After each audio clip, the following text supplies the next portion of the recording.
अदीब, तुम यहाँ क्या कर रही हो? मैंने ये सब सुना और आमिर को कॉल की, लेकिन उसने कॉल नहीं उठाई। हाँ, इतनी टेंशन्स में ये नॉर्मल बात है नाज़ली। ये तुम किस तरह बात कर रहे हो? क्योंकि मैं अब तंग आ गया हूँ तुमसे। तुम कभी नहीं सोचती कि दूसरों पर क्या गुजर रही है, बस जो चाहती हो उसे हासिल करना चाहती हो। बिल्कुल जिद्दी बच्चों की तरह चाहती हो कि सब तुम्हारी मर्जी के मुताबिक हो बस। मैंने किस बात पर जिद की? हाँ, आमिर की बात पर। उसने तुम्हें साफ साफ इनकार कर दिया, हर तरीके से जता दिया कि वो तुम्हें नहीं चाहता। इन सब के बावजूद तुम उसके पीछे पड़ी हो। क्या तुम में कोई सेल्फ रिस्पेक्ट नहीं है? ये बात तुम मुझसे कह रहे हो? तुमसे ही कह रहा हूँ, तुम में कोई सेल्फ रिस्पेक्ट नहीं है। हाँ, क्योंकि कम से कम मैं उसके पीछे तो हूँ जिसे मैं चाहती हूँ, ना कि तुम्हारी तरह कोने खुदरों में छुप कर देखती हूँ। यार, इसका मुझसे क्या ताल्लुक है? हाँ, बहुत ताल्लुक है। समझे? क्यों नहीं है ताल्लुक? जब से हम पार्टनर्स बने हैं तुम कैफे में टिकते ही नहीं हो।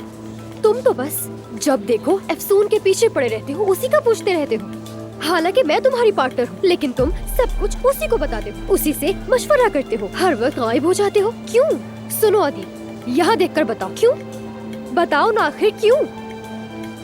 क्योंकि तुम भी उसके बारे में वैसा ही सोचते हो जैसा मैं आमिर के बारे में सोचती हूँ, लेकिन तुम इजहार नहीं कर पाते।